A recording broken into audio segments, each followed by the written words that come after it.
In this video, I want to show you how to replace your ignition lock cylinder, which is located, well, right here where you put your key in.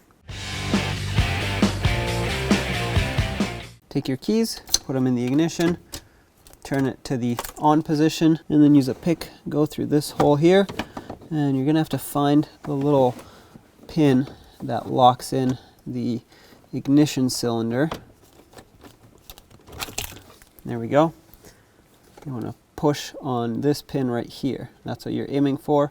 And as you push, you want to wiggle this, slide it out, and well, eventually it should pop free.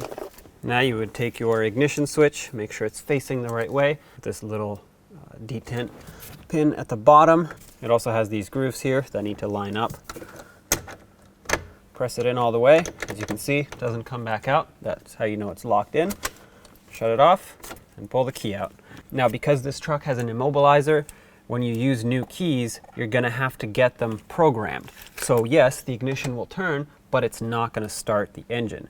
That's because the chip that's inside of this key does not know that it's the key for this truck. So you have to get this programmed by a professional. Now, to get you by, what you can do is take your new key, stick it in, take your original key, and hold it right here next to the ignition switch. What this is going to do is it's going to send the code from this chip in here to the immobilizer, to the reader part of it. And as you turn this, if you hold the key right here, it will read this key while you're turning with this key. So it'll actually work. Obviously, this is not convenient, so you would want to reprogram it, but you can drive it this way and get to a place where you can have it programmed. When only the best will do, demand TRQ. The only company that lets you view before you do. TRQ is committed to offering the highest quality aftermarket auto parts that are engineered for peace of mind.